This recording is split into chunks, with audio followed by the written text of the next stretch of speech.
August 19వ తేదీ శక్తివంతమైన శ్రావణ పౌర్ణమి. మిథున రాశి వారికి పూర్వజన్మ పుణ్యమో ఏమో కానీ మీరు మట్టి పట్టుకున్న బంగారం వలె మారబోతూ ఉంది.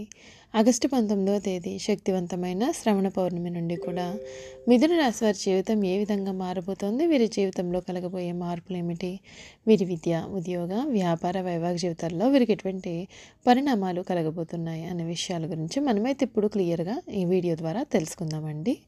అంతకన్నా ముందు మీలో ఎవరైనా సరే కొత్తగా కనుక మన ఛానల్ని చూస్తున్నట్లయితే తప్పకుండా వీడియోని లైక్ చేయండి. తప్పకుండా మన ఛానల్ని అయితే సబ్స్క్రైబ్ చేసుకోవడం మర్చిపోకండి. సబ్స్క్రైబ్ చేసుకోవడంతో పాటుగా పక్కనే బెల్ ఐకాన్లో ఆల్ని ట్యాప్ చేయండి. ఈ విధంగా చేయడం ద్వారా మేము పెట్టే ప్రతి వీడియో కూడా మీకైతే నోటిఫికేషన్ రూపంలో కనబడుతుంది. మీరు మిస్ కాకుండా మన వీడియోని చూడగలుగుతారు. ఇక వీడియోలోకి వెళ్ళిపోయి మిథున రాశి వారి జీవితం ఏ విధంగా మారబోతోంది, వీరి జీవితంలో కలగబోయే పూర్తి మార్పులు ఏమిటో కూడా మనమైతే ఇప్పుడు తెలుసుకుందాం. మిథున రాశికి చెందినటువంటి వారికి సమయంలో వీరి జీవితంలో విద్య, ఉద్యోగ, వ్యాపార, వైవాహిక జీవితాల్లో ఎటువంటి మార్పులు రాబోతున్నాయి, వీరి జీవితం ఏ విధంగా మారబోతుందో కూడా క్లియర్గా ఈ వీడియో ద్వారా తెలుసుకుందామండి. మృగశిర 3, 4 పాదములు, ఆరుద్ర 1, 2, 3, 4 పాదములు మరియు పునర్వసు 1, 2, 3 పాదాలలో జన్మించిన వారు మిథున రాశికి చెందుతారు. మిథున రాశి యొక్క గ్రహాధిపతి బుధుడు. మిథున రాశి జ్యోతిష చక్రంలో 3వ రాశి. దంపతులు ఈ రాశికి చిహ్నంగా శాస్త్రాలు ఎందు చెప్పబడి ఉంది. ఈ రాశి ద్విస్వభావ రాశి మరియు వాయుతత్వపు రాశి. సన్నని పాదాలు, నిశితమైనటువంటి దృష్టి వీరు కలిగి ఉంటారు. వీరు కుశాగ్ర బుద్ధి కలిగి ఉంటారు. ఈ రాశి వారు ఇతరుల అభిప్రాయానికి తగ్గ ప్రవర్తనను కూడా కలిగి ఉంటారు. కాలానుగుణంగా వీరెప్పుడు ప్రవర్తిస్తూ ఉంటారు. వృత్తి, ఉద్యోగ, వ్యాపారాది రంగాల్లో పర్వాలేదనిపిస్తుంది. పెద్దల యొక్క సలహాలు వీరికి చాలా బాగా పనిచేస్తాయి. ఆరోగ్యాన్ని నిర్లక్ష్యం చేయకండి. గోసేవ చేయడం చాలా మేలు. ప్రారంభించబోయే పనులలో అప్రమత్తంగా ఉండాలి. సామరస్య ధోరణితో వ్యవహరించినట్లయితే చాలా మంచి ఫలితాలు కూడా వస్తాయి. మానసికంగా దృఢంగా ఉండి ఎంతటి విఘ్నాన్ని అయినా సరే మీరు ఎదుర్కొంటారు. మీ రంగాలలో జాగ్రత్తలు కూడా అవసరమండి. బంధుమిత్రుల సహకారం పూర్తిగా మీకు అందుతుంది. అధికారులతో ఆచితూచి వ్యవహరించాలి. కొన్ని సమస్యలు మిమ్మల్ని బాధించే అవకాశాలు ఉన్నాయి. అస్థిర నిర్ణయాల కారణంగా ఇబ్బందులు కలిగే అవకాశాలు కూడా కనిపిస్తూ ఉన్నాయి. మనోవిచారం కలుగుతుంది. ప్రయాణాల్లో ఆటంకాలు కలగకుండా జాగ్రత్త పడాలి. ఖర్చులు పెరుగుతాయి. ఆరోగ్యం విషయంలో శ్రద్ధ చాలా అవసరం. నవగ్రహ ఆరాధన మీకు ఎంతగానో శక్తిని కూడా కలిగిస్తుందని చెప్పడంలో సందేహం అయితే లేదు. ఆగస్టు 19వ తేదీ శక్తివంతమైన శ్రవణ పౌర్ణమి నుండి కూడా మిథున రాశి వారికి వీరిప్పటి వరకు కూడా ఎప్పుడూ కూడా చూడలేనటువంటి అద్భుతమైన మార్పులు చూడబోతూ ఉన్నారు. వీరికి ఏ పని చేపట్టినా సరే విజయం వీరిని వరిస్తుంది. అంతేకాకుండా వీరు ఈ సమయంలో మట్టి పట్టుకున్న బంగారం వలె మారబోతూ ఉంది. ఇప్పటి వరకు కూడా వివాహం కాలేదు అని బాధపడుతున్నటువంటి అందరికీ కూడా మిథున రాశి వారికి ఈ సమయంలో వివాహం జరిగే సూచనలు కూడా అధికంగానే ఉన్నాయి. అంతేకాకుండా ఈ మిథున రాశికి చెందినటువంటి వారికి సమయంలో వృత్తి, ఉద్యోగ, వ్యాపార, వైవాహిక జీవితాలన్నింటిలో కూడా వీరు కోరుకున్న దానికన్నా అధికంగానే సమయంలో లభించబోతూ ఉంది.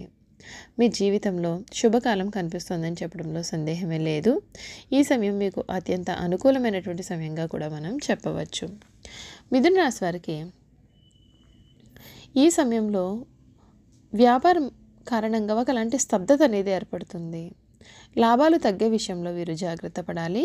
మీరు వ్యాపారంలో లాభాల కంటే ఎక్కువగా నిజాయితీగా వ్యాపారం చేయడం పైన దృష్టి పెట్టడం మంచిది. ఎందుకంటే కొంతమంది మీరు మీ యొక్క పేరు చెడగొట్టడానికి లేదా వ్యాపారంలో నష్టాలు ఏర్పరచడానికి కూడా ప్రయత్నం చేసే అవకాశాలు ఉంటాయి. కనుక వారు ప్రభుత్వానికి లేదా శత్రువులకు కూడా కానీ మీ గురించి ఫిర్యాదు చేయడం లేదా చట్టపరమైనటువంటి చర్యలు తీసుకునేలాగా పనులు చేయవచ్చు. మీరు ఎటువంటి తప్పుడు పనులు కూడా చేయకుండా మీ యొక్క వ్యాపారాన్ని నిజాయితీగా చేసినట్లయితే కనుక ఈ సమస్యల నుండి మీరు ఎటువంటి నష్టం కూడా లేకుండా బయటపడగలుగుతారు. అంతేకాకుండా ఈ సంవత్సరం అంతా శని 9వ ఇంటిలో ఉంటుంది కాబట్టి గురుబలం ఉన్నంతకాలం కూడా మీకు ఉద్యోగంలో, వృత్తిలో అభివృద్ధి ఉంటుంది. కానీ గురుబలం తగ్గిన తర్వాత శని ఉద్యోగం విషయంలో అనుకోని మార్పులను ఇస్తాడు. మీకు ఇష్టం లేనప్పటికీ కొత్త ప్రదేశంలో నచ్చని వ్యక్తులతో పనిచేయాల్సి వస్తుంది. అలాగే ఎక్కువ ప్రయాణాలు కూడా చేయాల్సి వస్తుంది. గతంలో మీకు చేదోడు వాదోడుగా ఉన్నటువంటి మీ యొక్క సహోద్యోగులు వారు ఇచ్చే సహకారం ఈ సమయంలో అందించకుండా మిమ్మల్ని ఇబ్బందులకు గురి చేస్తారు. అలాగే రహస్య శత్రువుల కారణంగా కూడా మీరు కొన్ని సమస్యలను ఎదుర్కొనే అవకాశాలు ఉన్నాయండి. అయితే గురువు గోచారం అనుకూలంగా లేనప్పటికీ 10వ ఇంట్లో రాహు, మీరు ధైర్యాన్ని మరియు 8వ ఇంటిపైన గురువు దృష్టి ఉండడం వలన మీరు మీ యొక్క ఉద్యోగంలో ఏర్పడే అవమానాలను కానీ లేదా ఆటంకాలను కానీ తట్టుకుని విజయవంతంగా మీ పనులను మీరు పూర్తి చేసుకోగలుగుతారు. ఈ రాశి వారి ఆర్థిక స్థితి గురించి చూసుకున్నట్లయితే ఈ సంవత్సరం మిథున రాశి వారికి ఆర్థికంగా మిశ్రమ ఫలితాలు ఉంటాయి. అంతేకాకుండా గురువు గోచరం 12వ ఇంట్లో ఉండే సమయంలో ఆదాయం తగ్గుముఖం పడుతుంది. కుటుంబ అవసరాల కొరకు కానీ కుటుంబంలో శుభకార్యాల విషయంగా కానీ మీరు ఎక్కువగా డబ్బును ఖర్చు చేస్తారు. అయితే వీటిలో ఎక్కువ శాతం ఉపయోగపడే వాటిపైనే ఖర్చు చేస్తారు తప్ప పనికిరాని విషయాల మీద ఎక్కువగా డబ్బును ఖర్చు చేయరు. మీరు అనుకున్న దానికంటే కూడా ఎక్కువ ఖర్చు అవ్వడం వలన మీరు పరిచయస్తుల నుండి కానీ ఆర్థిక సంస్థల నుండి కానీ కొంత డబ్బు అప్పు తీసుకునే అవకాశాలు ఉన్నాయి. ఇటువంటి పరిస్థితి రాకుండా ఉండడానికి మీరు చేసే ఖర్చులను తగ్గించుకోవడం, ముఖ్యంగా శుభకార్యాల విషయంలో ఆడంబరాలకు పోకుండా అవసరమైనంత మేరకే ఖర్చు చేసేలాగా జాగ్రత్త పడండి. భవిష్యత్తులో ఆర్థిక సమస్యలు అనేవి రాకుండా మిమ్మల్ని మీరు కాపాడుకోగలుగుతారు. ఈ సంవత్సరం అంతా శనిగోచారం 9వ ఇంటిలో ఉండడం చేత మీ యొక్క ఆదాయ వ్యయాల మధ్య సమతుల్యత అనేది లేకుండా పోతుంది. ముఖ్యంగా ఈ సంవత్సరం ద్వితీయార్థంలో గురుగోచారం అనుకూలంగా లేకపోవడం, శని దృష్టి లాభస్థానం పైన మరియు 6వ ఇంటిపైన ఉండడం చేత ఆదాయం తగ్గడం లేదా వచ్చిన ఆదాయంలో ఎక్కువ శాతం గతంలో తీసుకున్న లోన్లు కానీ అప్పులు కానీ తీర్చడానికి ఉపయోగించడం వలన ఈ సమయంలో మీరు డబ్బు పొదుపు చేయలేకపోతారు. కాబట్టి ఈ సంవత్సరంలో మీ యొక్క ఆర్థిక వ్యవహారాలను జాగ్రత్తగా చూసుకోవడం చాలా మంచిది. ఈ సంవత్సరం అంతా శనిగోచారం 9వ ఇంటిలో ఉండడం చేత ఇంటిలోని పెద్దవారికి ఈ సంవత్సరం ద్వితీయార్థంలో ఆరోగ్య సమస్యలు వచ్చే అవకాశాలు ఉంటాయండి. అంతేకాకుండా కుటుంబ సభ్యులతో కలిసి ప్రయాణాలు ఎక్కువగా చేస్తూ ఉంటారు. వీటిలో ఎక్కువ శాతం ఆధ్యాత్మిక ప్రయాణాలు ఉండే అవకాశం ఉంటుంది. అంతేకాకుండా 4వ ఇంట్లో కేతువు సంచారం కారణంగా మీకు మీ యొక్క కుటుంబ సభ్యుల నుండి భయాందోళనలు ఎక్కువగా ఉంటాయి. వారి యొక్క ఆరోగ్యం విషయంలో, వారి యొక్క అవసరాల విషయంలో కూడా అదిగా కల్పించుకోవడం వలన వారు చికాకుకు లోనయ్యే అవకాశాలు ఉంటాయి.